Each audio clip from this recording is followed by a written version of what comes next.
Orang yang tersesat jahat apa tidak? Kan belum tentu. Belum tentu.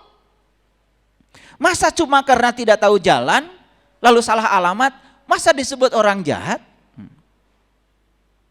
Tetapi otak kita kalau dengar orang ini sesat, pikiran kita itu jahat banget gitu orang.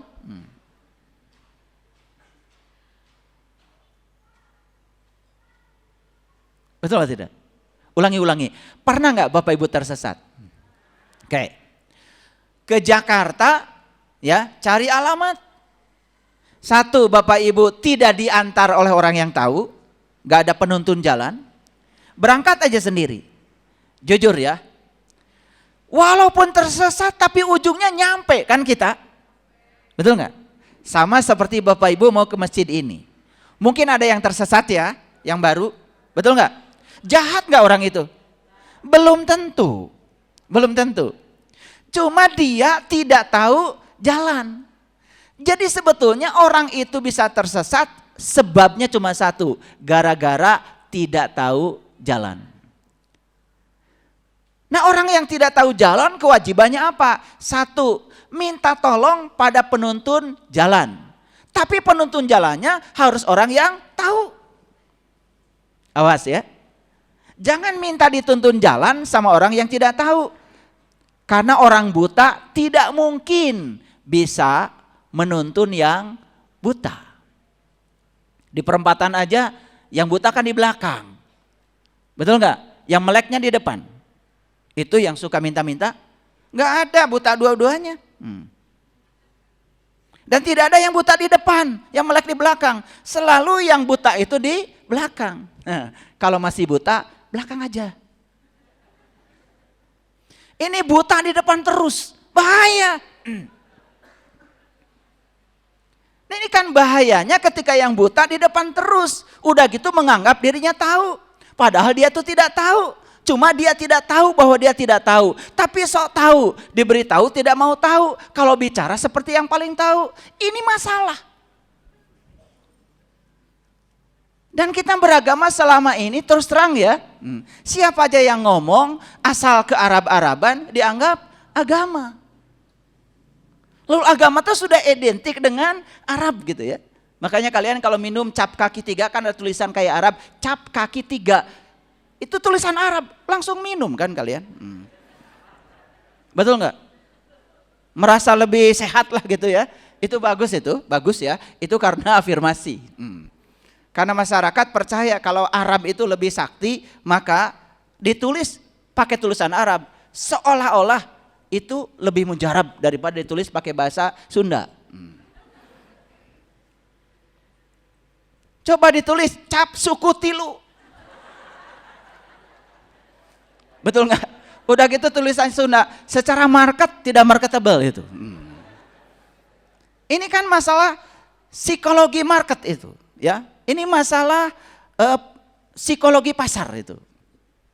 Ya, ini saya kebetulan ngajar mata kuliah entrepreneur di universitas, jadi ngerti sedikit lah urusan seperti itu. Nah, kita fokus dulu ke sini. Jadi orang yang sesat itu siapa itu? Orang yang tidak tahu jalan. Tapi kalau dia berani sesat, nyampe nggak di tujuan? Nih, ada dari Bogor, tadi ada Tangerang. Pertama kali kan ke sini. Karena berani sesat, nyampe di sini. Pertama tanya penuntun jalan, namanya Google Map. Yang kedua tanya orang, namanya juga orang tidak tahu ya tanya dong. Betul apa tidak? Nyampe enggak? Setuju enggak dengan saya? Hanya yang berani tersesat yang tidak akan pernah tersesat. Setuju ya? Oke. Yang takut tersesat nih, mau berangkat dari Tangerang, takut tersesat nih. Nyampe enggak di sini? Keluar kamar aja enggak. Ini pengumuman dari saya. Semua yang takut tersesat selamanya tersesat. Setuju? Oke. Agak cerdas ya, agak cerdas. Makanya nih bagus kalau kajian jam segini ya. Apalagi tadi sarapannya salmon gitu ya. Mungkin bisa lebih cepat lah ya gitu. Ya nggak apa-apa, cireng juga nggak apa-apa. Tapi cirengnya ada salmonnya ya. Udah lanjutkan dulu. Ya biar hidup ya kajiannya. Ngaji itu harus hidup, harus bahagia ya. Karena kita mau cerita sesuatu yang penting. Yang saya ceritakan ini hal penting. Bukan ecek-ecek ya. Oke lanjut. Jadi orang sesat itu ngerti ya sekarang. Orang yang berjalan tetapi dalam perjalanannya dia tidak tahu jalan. Tapi karena dia berani tersesat, maka dia pasti di perjalanan akan tanya. Nyampe gak? Nyampe. Jadi sebetulnya orang itu sesat gara-gara satu, gara-gara belum tahu. Apakah orang yang belum tahu itu jahat? Tidak. Belum tahu, belum belajar. Jadi orang itu tersesat gara-gara belum tahu. Clear sampai sini? Oke. Nah siapa Al-Maghdub itu? Al-Maghdub ini orang yang dimurkai. Dimurkai siapa? Kan kita selama ini kalau ada kata dimurkai Allah. Selalu begitu kan? Betul nggak? Masa Allah murka? Masa Allah yang maha pengasih, maha penyayang disifati oleh sifat-sifat kita? Itu Allah versi kita. Allah yang kadang-kadang katanya akan baik sama kita kalau kita baik pada dia, tidak baik sama kita kalau kita tidak baik pada dia. Itu Allah versi kita, bukan Allah sejati. Allah sejati tidak tergoda. Kamu baik, tidak baik, Allah tetap baik pada kamu. Makanya Allah bilang, wa ahsin kama ahsanallahu ilaika. Kalau kamu ingin disebut perbuatanmu itu perbuatan baik, lakukan cara melakukannya seperti aku melakukan kebaikan kepadamu. Dasar Allah melakukannya cuma satu, cinta. Masa Allah punya kebencian? Karena kamu tidak taat kepadaku, aku murka sama kamu. Masa begitu? Awas. Itu Allah versi kita. Itu bukan Allah yang sejati. Makanya disinilah pentingnya kita kenal pada Allah yang sejati. Kalian itu kok tega ya? Allah yang sejati ini kemudian disifati oleh sifatmu. Saya akan baik sama kamu kalau kamu baik sama saya. Sifat siapa? Sifat siapa? Kita.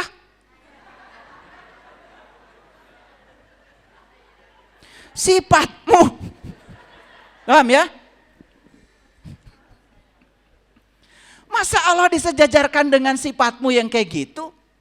Yang masih terjebak oleh dualitas? Allah itu terbebas dari dualitas. Dia maha ganjil. Oke. Jadi kelompok manusia menurut surat Al-Fatihah cuma 3. 1 yang dapat nikmat, 2 yang dimurkai, 3 yang tidak tahu. Gara-gara tidak tahu, maka dia menjadi sesat. Siapa yang dimurkai itu? Karena dia sudah tahu nikmat Allah. Tapi kemudian dia memungkiri nikmat Allah yang sudah ditunjukkan kepada dia. Baru dia akan dimurkai oleh dirinya sendiri. Jadi ada yang belum tahu. Ada yang sudah tahu, ada yang sudah tahu tetapi dia memungkiri yang sudah dia tahu. Yang belum tahu itu namanya ad-dhalin. Yang sudah tahu dan menjalankan yang dia tahu itulah orang yang disebut syiratal mustaqim. Orang yang dapat nikmat. Dan orang yang sudah diberitahu kemudian dia memungkiri apa yang sudah dia tahu, itu yang disebut dengan al-maghdub alaihim. Clear sampai sini? Bisa ya? Bisa menangkap? Ini sudah dibahasakan dalam bahasa yang sangat sederhana. Ulangi. Ini harus diulang-ulang ya. Ya. Orang yang sudah tahu dan dia menjalankan yang dia tahu, itu namanya orang yang sudah dapat nikmat. Masuk dalam kelompok Shiratal Mustaqim. Ya. Oke. Orang yang sudah tahu, diberitahu, tetapi dia tidak mau tahu. Bahkan memungkiri yang dia tahu. Itulah orang yang al-maghdub alaihim. Dia sedang dimurkai oleh kebodohannya sendiri. Yang ketiga, ad-dhalin, orang yang sesat gara-gara belum tahu. Kira-kira Bapak Ibu yang di sini masuk kelompok yang mana? Apakah termasuk yang dapat nikmat? Nomor 1. Atau sudah dapat nikmat tetapi memungkirinya? Nomor 2. Atau nomor 3, belum tahu. Termasuk yang mana? Nah, makanya nggak usah takut. Kalau begitu saya sekarang masih belum tahu. Kalau saya belum tahu jalan dan tidak mau nanya, sesat. Clear? Oke. Yuk kita hapus kata sesat itu. Jangan sampai kita ikut-ikut kebanyakan orang. Dengar kata sesat itu sepertinya serem banget. Betul nggak? Iya. Saya pernah tanya tuh orang yang suka nyesat-nyesatin orang lain. Saya tanya sesat itu apa? Nggak tahu dia. Nggak tahu. Luar biasa ya memang. Ya, memang kita ini fotokopi ya. Tidak bisa jadi diri sendiri. Oke, clear ya.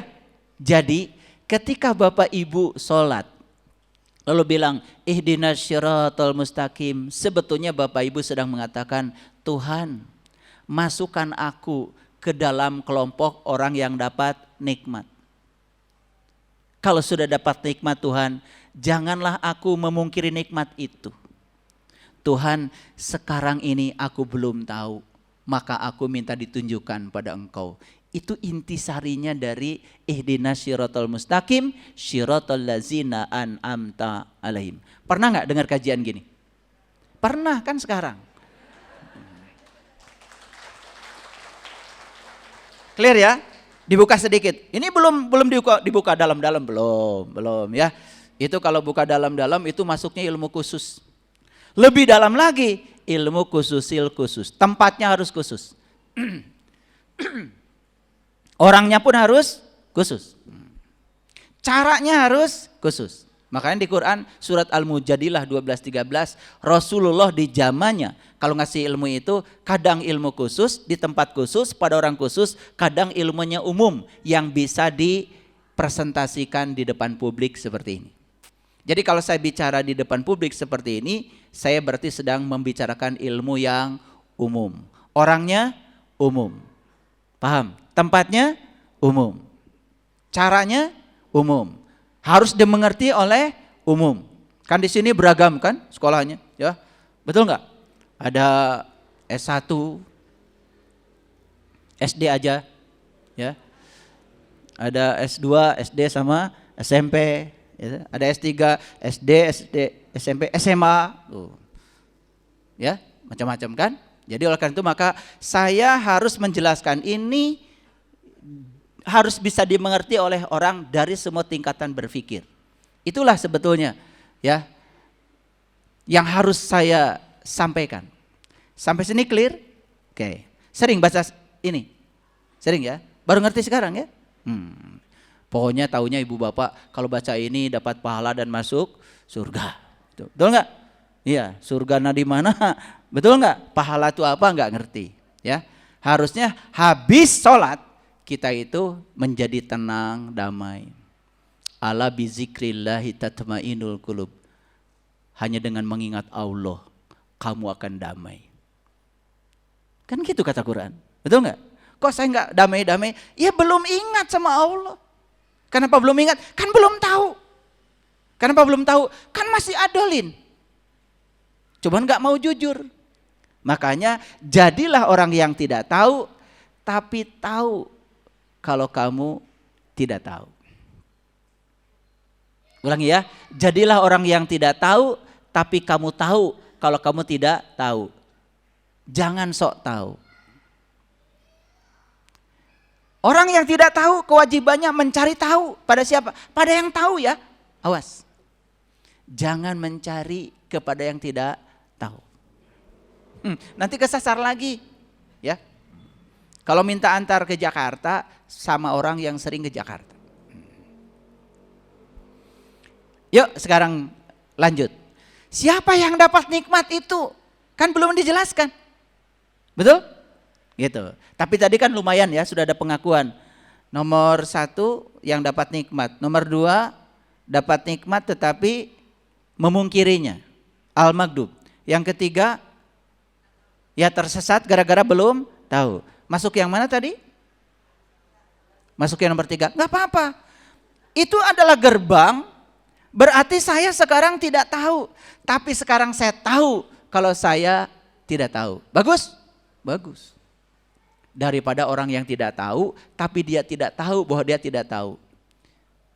Makanya kata Imam Al-Ghazali dalam kitab Ihya Ulumuddin dikatakan, kelompok yang tidak tahu, tapi dia tidak tahu bahwa dia tidak tahu. Bisa jadi orang yang terpandang di masyarakat. Setiap hari ngasih fatwa kemana-mana, padahal dia itu sebetulnya tidak tahu. Cuman dia tidak tahu bahwa dia tidak tahu. Dibungkus ketidaktahuannya dengan bungkusan-bungkusan duniawi, pencitraan. Makanya kita harus masuk pada kelompok OGDJ. Tahu OGDJ? Orang dengan gagasan jujur. Ya. Orang dengan gagasan jujur. Jadi kalau mau ngaji harus jujur ibu bapak. Kalau sudah tidak jujur dari awal, merasa penuh, merasa bisa, sudah ilmu yang didapat jadi konflik. Oke, lanjut ya. Oke, kita buka Quran surah An-Nisa ayat 69. An-Nisa 69, ya. A'udzubillahi minasyaitonirrajim. Bismillahirrahmanirrahim. Wa may yuti'illaha. Lah, jangan loh ya. Itu tarkik. Karena di bawahnya ada kasroh. Ya. Wa may yuti'illaha wa rasulah. Faulaika ma'allazina an'amallahu alaihim. Barang siapa yang mentaati Allah dan Rasulnya, mereka itu akan bersama-sama. Faulaika ma'allazina an'amallah. Mereka itu akan bersama-sama dengan orang yang dianugerahi nikmat. Jelas sekali ya ayatnya. Siapa itu? Minan nabiyyin wasyiddiqin wasyuhada wassolihin. Jadi ternyata yang dianugerahi nikmat itu cuma 4. Para nabi, para siddiqin, para syuhada, para solihin. Ada nggak yang tadi di prolog orang yang rumahnya bagus? Ada? Ada nggak orang yang anaknya lulus wisuda? Ada nggak pengantin baru?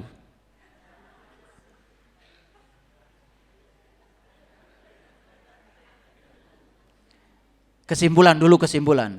Jadi selama ini kita ini sembrono aja. Apa-apa judulnya tasyakur bi nikmat. Padahal tasyakur bi enak. Betul gak? Iya. Karena kita mendapatkan yang kita inginkan. Padahal kata Allah, apa yang kamu inginkan belum tentu baik. Dan apa yang tidak kamu inginkan juga belum tentu buruk. Jarang ada syukuran karena mendapatkan yang tidak diinginkan. Jarang. Syukuran apa ini? Ini alhamdulillah saya turun pangkat. Enggak ada.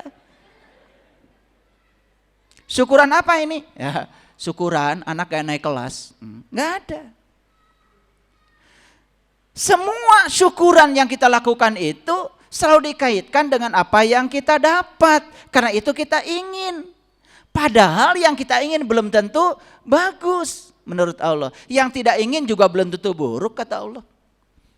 Nah, orang yang bersyukur itu sebetulnya orang yang sudah bisa menerima yang dia ingin dengan yang tidak dia ingin dengan cara yang sama, dengan kedamaian yang sama. Itu yang disebut dengan syukur. Jadi syukur itu artinya terbuka. Kebalikan dari syukur adalah kufur. Kufur artinya tertutup. Makanya orang yang tertutup hidupnya selalu menendang dan mencengkram. Yang tidak dia ingin ditendang jauh-jauh, dia pikir kalau ditendang akan menjauh. Tidak, apapun yang tidak kamu ingin ditendang jauh-jauh akan datang berulang-ulang. Silahkan buktikan omongan saya. Ya, ini sudah hukum alam. Karena kita tidak mungkin kalau tidak lulus mata kuliah agama, tidak mungkin tesnya matematika. Tidak mungkin remedialnya matematika. Pasti agama lagi dong.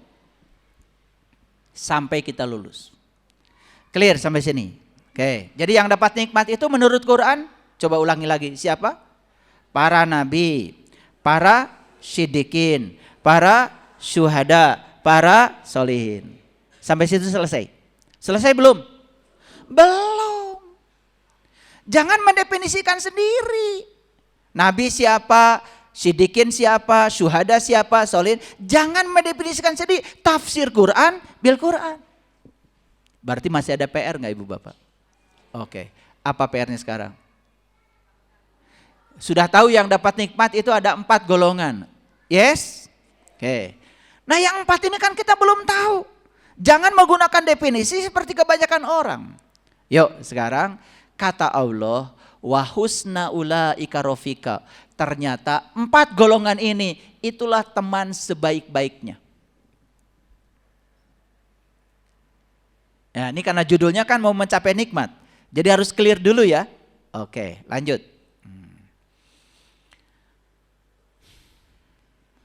Lihat yang saya ketik warna merah. Saya bacakan lengkap ya ayat ini. Ini surat Al-Kahfi ayat 110. Al-Kahfi itu gua. Gua itu adalah saya. Gue. Jadi surat Al-Kahfi itu adalah surat yang menceritakan perjalanan ke dalam gue. Paham ya? Itu meniti ke dalam diri. Saya sudah pernah ke Yordan. Ada gua di Yordan diklaim sebagai gua Al-Kahfi. Udah ke sana. Saking penasarannya. Karena kata Quran katanya di gua Al-Kahfi itu ada matahari terbit. Ke sana, enggak ada. Poek. Itu klaim saja. Begitu saya baca isinya surat Al-Kahfi, semuanya perjalanan menuju gua. Makanya hebat orang Jakarta, bilang saya itu adalah gue. Jangan-jangan dari surat Al-Kahfi itu. Dari gua. Ya. Saya tidak buka dulu ya rahasianya, cukup sampai di situ. Tapi nanti Bapak Ibu kalau baca surat Al-Kahfi, lihat di surat Al-Kahfi ayat 19. Allah mengatakan, ya. Allah mengatakan, hendaklah kamu pergi ke kota dengan membawa uang perakmu dan lihatlah di sana makanan terbaik untukmu. Di surat An-Nisa ayat 66 Allah mengatakan, bunuhlah dirimu dan keluarlah kamu dari kampungmu. Itu. Kenapa? Ketika seseorang belum berhasil mengendalikan egonya, maka dia terus tinggal di kampung. Kampung itu lambang dari ketidaktahuan, kebodohan, kegelapan, itu. Makanya orang yang begitu biasanya agak kampungan. Tapi kalau pernah pergi ke kota sedikit aja, sebentar ya. Makanya kota yang sebenarnya, kota yang sejati itu tidak di luar Bapak Ibu. Kota yang sejati ada di sini. Maka Allah bilang, aku bentangkan kebesaranku di segala ufuk. Dan yang paling penting, aku bentangkan kebesaranku pada dirimu sendiri. Dan siapa yang menemukan kebesaranku dalam dirinya, maka dia menemukan kebenaran. Makanya watin, wazaitun, waturi sinin, wahadal baladil amin. Ternyata kota itu adanya di gunung. Gunung itu artinya puncaknya kesadaran. Begitu sampai di puncaknya kesadaran, kembali kita menjadi Adam yang sejati. Pada saat Adam di surga, disitulah kita akan melihat ternyata diri kita adalah kota yang bercahaya, Madinah Al-Munawwarah. Dan pengalaman tentang ini diabadikan oleh Imam Al-Ghazali dalam satu kitab namanya Mishkatul Anwar. Cerita tentang Quran surat An-Nur ayat 35. Satu kitab 5 bab isinya cuman Quran surat An-Nur ayat 35. Cerita tentang kota yang bercahaya. Makanya kita harus pergi kemana? Ke kota. Jangan di kampung terus. Biar gak kampungan. Di kampung. Orang beli televisi satu kelurahan tahu. Betul Mbak Tira? Pa beja-beja, nu beja dibejakeun deui, nu cenah dicenahkeun deui, itu kampungan. Harusnya kita mengalami sendiri. Iman itu harus isbatul yakin. Yakin karena saya adalah pelakunya. Yakin karena saya mengalami langsung. Itu iman. Bukan katanya dikatakan lagi. Baik, sekarang saya bahas. Lihat ayat ini. Kul innama ana basyarum mislukum. Katakanlah, ini ayat pertama kali turun pada Nabi Muhammad. Allah sedang mengajarkan Nabi Muhammad untuk mengatakan kepada kita, innama ana basyarum mislukum. Sesungguhnya kamu manusia biasa seperti yang lainnya. Apa maknanya? Artinya apa yang diajarkan Allah pada Nabi Muhammad tidak mungkin melanggar hukum alam sebagai manusia. Ulangi ya. Nabi Muhammad itu manusia biasa seperti kita. Bahkan Allah mengajarkan kepada beliau untuk mengatakan itu kepada kita. Apa maknanya? Apa yang dicapai oleh beliau? Bisa kita mencapainya. Asal kita mengikuti jalannya. Dan jalan beliau namanya itu Syiratal Mustaqim.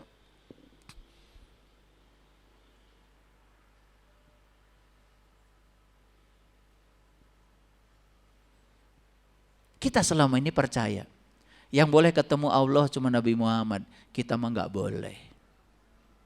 Masa begitu? Sedangkan di Quran Allah mengajarkan laqad kana lakum fi Rasulillah uswatun hasanah liman kana yarjullah wal yaumal akhir wa zakarallaha katsira. Sesungguhnya pada diri Rasulullah itu terdapat contoh teladan yang sempurna. Liman kana yarjullah, tentang cara mencapai Allah. Begitu sampai kepada Allah, merasakan kenikmatan Allah yang sebenarnya.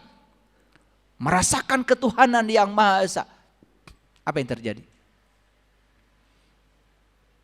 Jadi kenal kepada Allah.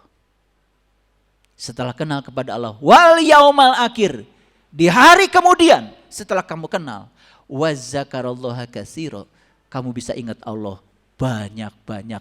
Ingat Allahnya banyak-banyak. Berdiri, duduk, berbaring. Tidak ada waktu untuk tidak mengingatnya.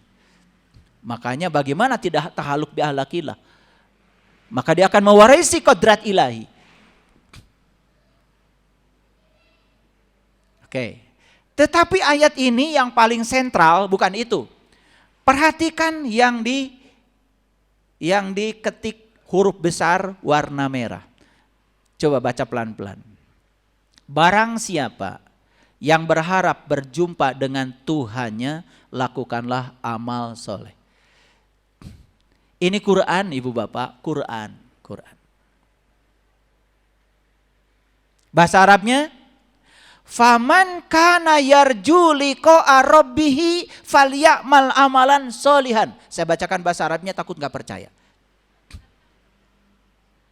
Ulangi. Barang siapa yang berharap berjumpa dengan Tuhannya, lakukan amal soleh. Clear? Mengerti?